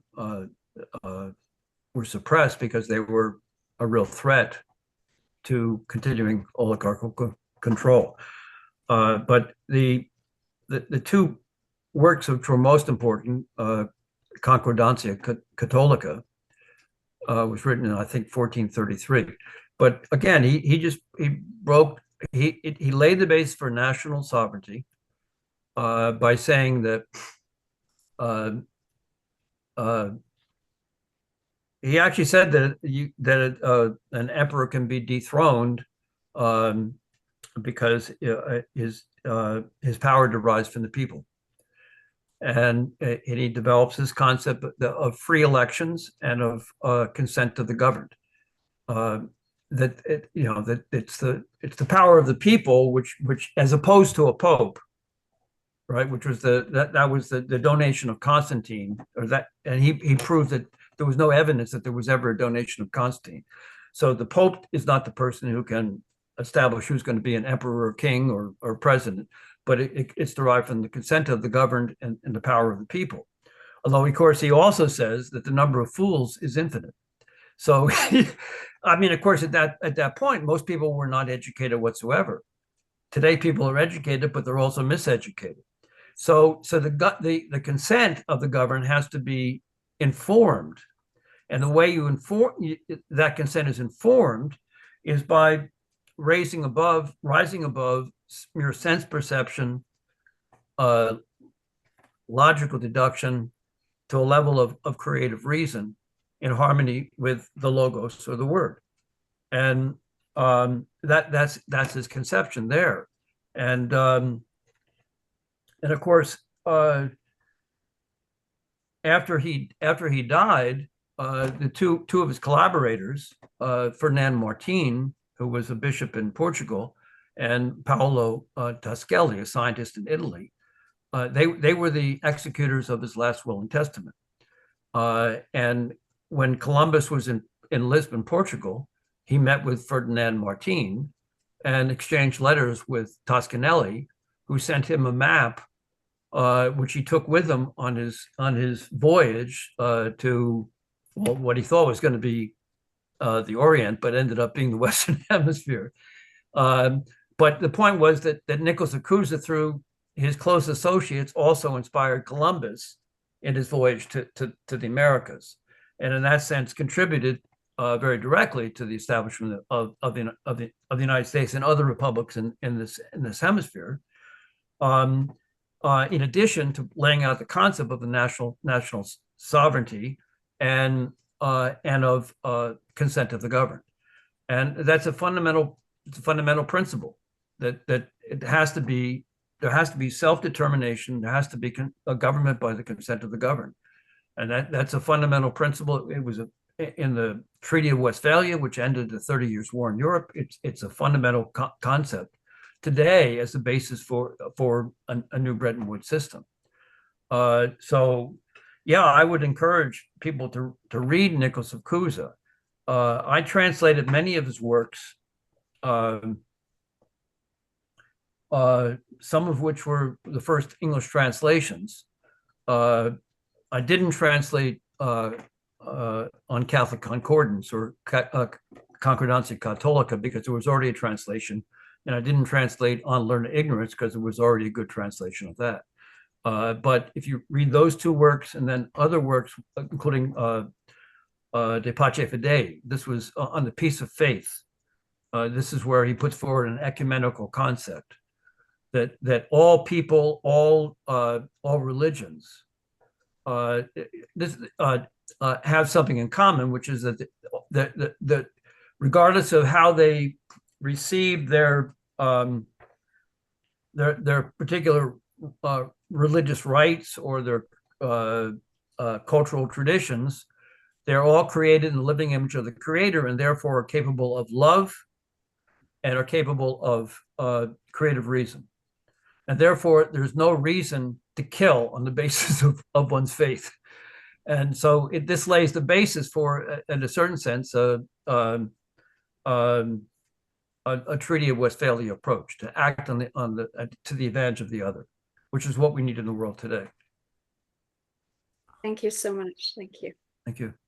And for those who are interested in digging into some challenging but very rewarding Cusa reads, like original writings of Cusa, I just popped in a link, which will also be in the description box of this video, to as many of the translations of Cusa I could find online, which we're hosting on the Library of Alexandria site, on the Rising Tide Foundation site. And that includes also a couple of links to a few presentations Will has given in the past to Cusa as well, which are really worth watching. So that link is right there. I suggest bookmarking that link. Scott, you've been waiting for a while. Go for it. Hello, can you hear me? Yeah, hi. Okay, hi. Hi, Will. Great to hear you. Caught it at kind of the last bit, but I wanted to ask you more about the. I have your copy of the book, Toward a New Council of Florence. Right. So I just was listening to a lecture you gave a few years ago about Cusa. So I want to ask you, what was your sense of the pushback or the rustlings of change and an exit out of the Malthusian orientation that is currently gripping the Vatican, the Catholic Church, the Western Church, really since the death of John Paul II and the revival of Platonic humanism of St. Augustine, the founder of the post-Roman Empire Catholic Church? That was one. And number two, do you have any comments on a new concordantia, briefly what that might be and how it could be established? And lastly, what progress do you see for a new Council of Florence coming from the Western captured Roman Catholic Church? Well, unfortunately, the current Pope, as you know, is an advocate of the of climate change. In a certain sense, worships Gaia as opposed to the Creator. And in a certain, and it's I'm personally Catholic. I was very much influenced by reading the works of Saint Augustine. I was raised actually Presbyterian, but I rejected the idea of predestination in behalf of free will. But I read the works of Augustine at length, also Thomas Aquinas, but most importantly, Nicholas of Cusa. And this is, but which is not the perspective of the Catholic Church, in my personal view, now under the current Pope. I certainly very much appreciated popes like Pope Paul VI, who wrote Populorum Progressio, John Paul II, also Ratzinger was among other things actually wrote was familiar with Nicholas of Cusa and wrote about him. But in a certain sense, it's virtually as if the papacy is in a new captivity. In this case, by the British climate control advocates.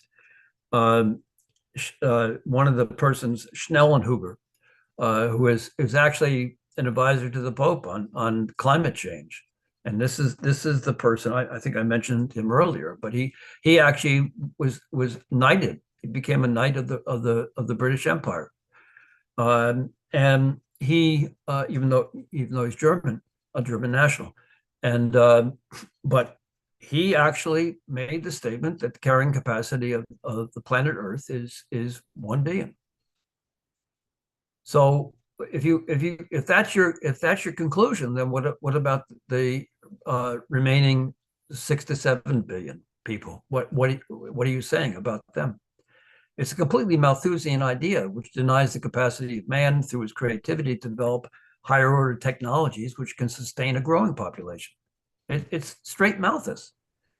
and that's the viewpoint adopted. So I don't think at the moment there's a great possibility of having a new Council of Florence under the current papacy. Maybe some point in the future, but of course the Roman Catholic and the Russian Orthodox churches split. I guess it was around 1055, and the effort at the Council of Florence was to bring about an ecumenical union. The primary issue was the filioque, which is and the Son from the Nicene Creed, that the Holy Spirit proceeds from the Father and the Son. And the Russian Orthodox Church didn't adhere to that and thought that the Roman Catholic adherence to that concept was an aberration, was not legitimately Christian. But they agreed that it was at Council of Florence that was not a problem. They didn't accept the filioque, but themselves, but they agreed that it was coherent with Christian teaching. But that concept is crucial because that's the concept of man in the living image of the Creator, capable of expressing love and in harmony with the Word, because the Son is the Word and the Holy Spirit is love, and that's the power of mind, which brought about a revolution in the world after the Italian Golden Renaissance, after the Council of Florence. So the concordancia, I think, is what I've laid out in terms of a Bretton Woods, in which you, based upon the principles of the Treaty of Westphalia, respect for national sovereignty, and a commitment to what Pope Paul VI said about economic development being the new name of peace. And that's so I think that's the direction in which we have to go. That's not I think it's among sovereign governments to determine that, and it's unfortunately not unity between Orthodox and Roman Catholics is not something which it will be the prime avenue through which there'll be a concordancia at this point.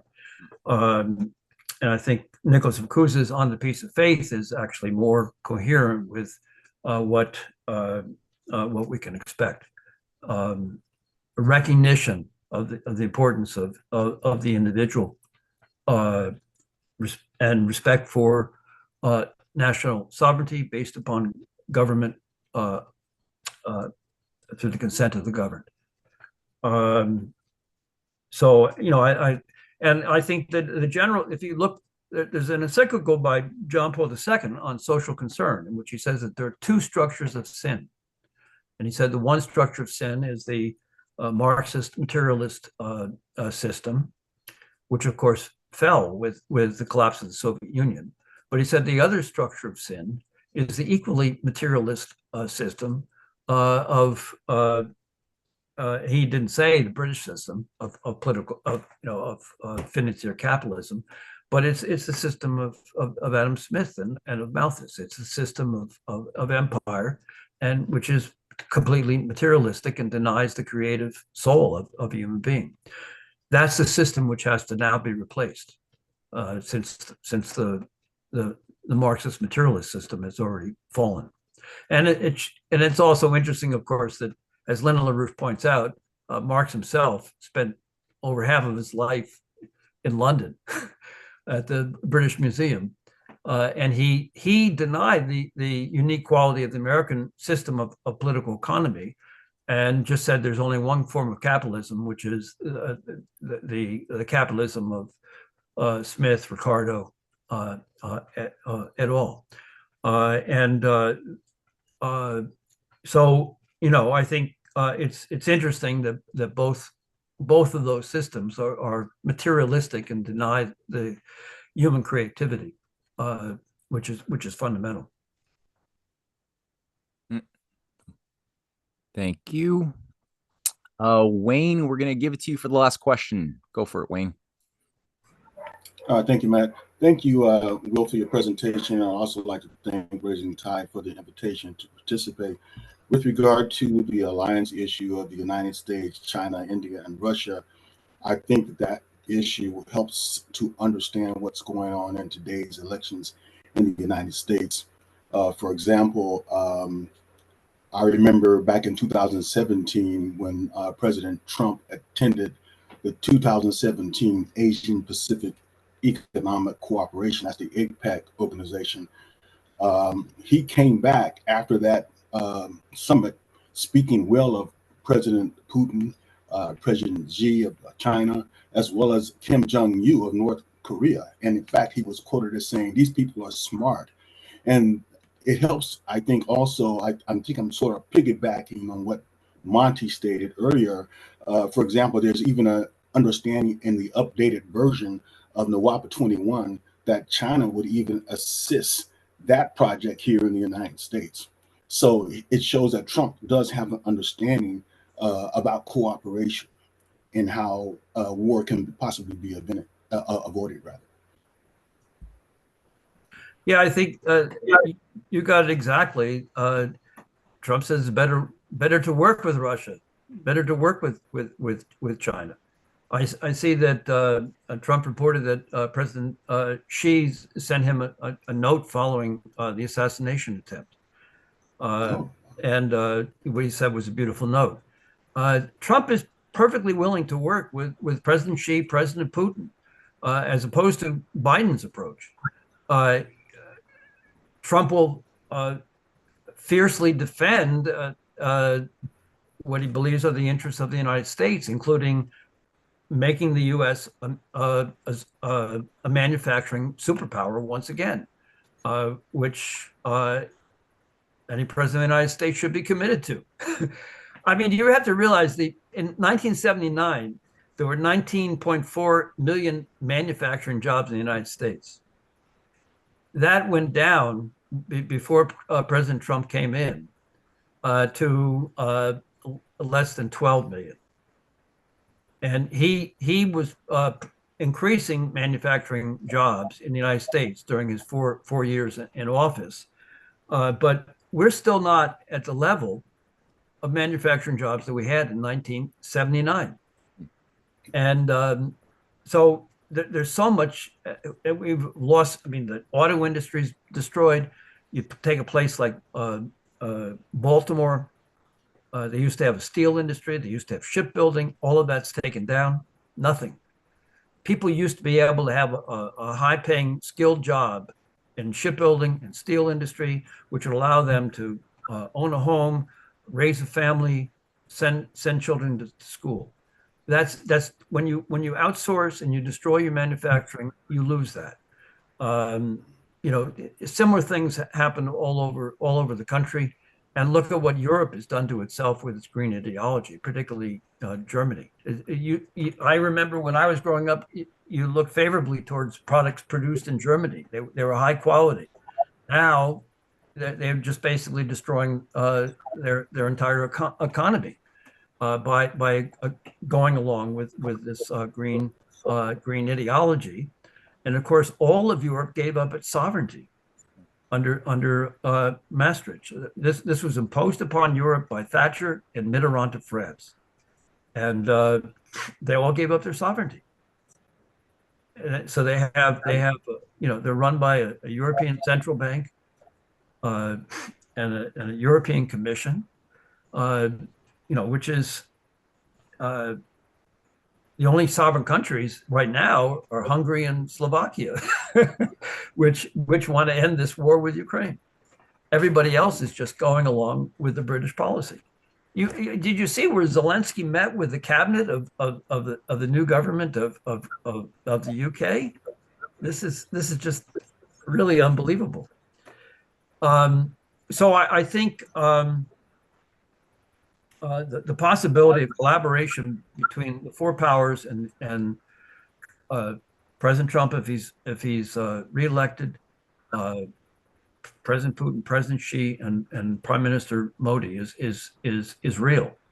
And the basic point is to circulate the ideas which can help them reach decisions which will be beneficial to all humanity.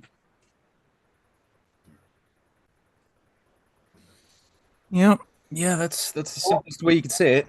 Um, yeah, we're certainly entering into a period of high potential for good and for evil. Actually, I got one question for you, Will. I'd like just to get your thoughts on this, because obviously throughout American history, there's been a tendency um, for great American leaders to very frequently find themselves dead while in office, and a shithead puppet vice president is then installed to take control of the government as something which is sort of littered our history, unfortunately. And Vance very clearly is somebody who's shady, tied very closely to Eric Prince and Palantir, and very troublesome character. And obviously, a fear that I have that I think is shared with many people is that that Trump obviously needs to be very careful, because if he is elected, and it looks like there's nothing to indicate to me that it's possible to stop his success in the upcoming elections, but obviously a President Vance could be completely disastrous. So JFK, McKinley obviously overlooked some of their security concerns a little bit too sloppily, that resulted in them making mistakes they probably didn't need to make. Do you have any advice, if, let's say, there were advisors to Trump, or people who had a say in influencing Trump and his considerations, who as far as keeping Trump from falling into similar avoidable mishaps that could befall him with the heightened security that he has?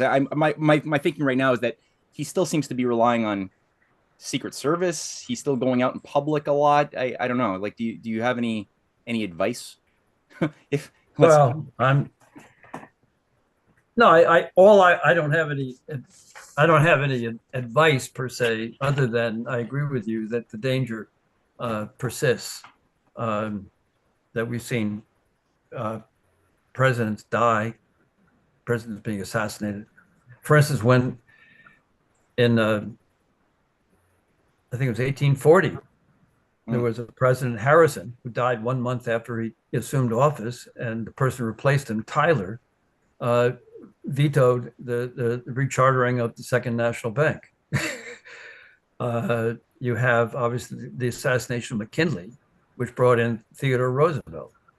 Well, Theodore Roosevelt's, his uncle, with whom he was very close, Bullock, was the foreign intelligence representative of the Confederacy, who was in exile in Liverpool, Britain, during after the Civil War, and he shifted the focus away from of the United States, away from working with Germany, Russia, and so forth, towards the special relationship with the British.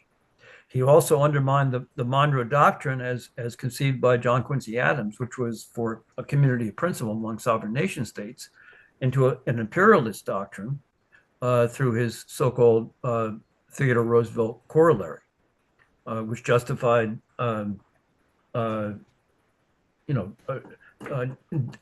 military action for debt collection in the Western Hemisphere. So you had a real shift there. And then, of course, you had Woodrow Wilson. There was an attempted coup against FDR, which fortunately wasn't successful. There's the JFK, as you know. JFK did not want to go into Vietnam. He was prepared to pull out. He wanted peace with the Soviet Union. He was assassinated, and you can go through the list. So I know that associates of LaRouche have written various articles in terms of and brochures on the role of the British in assassinations of U.S. presidents. So I think as to this particular case, I mean, there's information, but there's so much information which is being covered up at the moment that it's hard to come to full conclusions as to what actually occurred in this situation. Hopefully, we'll get more to the bottom of it. But very clearly, there's an ongoing danger to President Trump, and he needs to ensure that he's got as good protection as possible at this point. Getting to the bottom of what occurred would be a good first start. Hopefully, something is actually accomplished on starting on Monday in the U.S. Congress in investigating this. But the danger is great, because look what they did in between 2016 and 2020. 2 impeachments, all of these lawsuits, and the fact that he's broken out since the debate with the Supreme Court decision, and I think also that he survived this assassination attempt. It means that he does have a very good shot at the presidency at this point, and that's going to be viewed as a real threat to those who are basically to the advocates of the Anglo-Dutch imperial system, because he has a real potential of changing things fundamentally. Well, if the Republic is to survive, and if humanity is going to make it through the coming storms, then certainly the lessons that you laid out today and in the course of your entire powerful, consistent career as a fighter, as well as through your book, Towards an Alliance Between the USA, Russia, China, and India to Defeat the British Empire, needs to be taken and adopted and acted upon in short order. Already there's a clear motion in that general direction towards survival, but more needs to be done. So thank you, Will, for at least focusing our attention on some of those lessons of history. And thank you, everybody, for joining us. And once again, pick up Will's book as soon as you can, read it, share it, and we'll see you all next Sunday for another class by Marty Seif. Take care. Okay, thanks a lot, Matt. Bye, everyone. Thank you to everybody. Bye. Thank you. Bye, thank you. Goodbye, everyone, and thanks. Thanks, Will. Thank you. Thank you very much. Adios. Thank you. Adios. Nos vemos.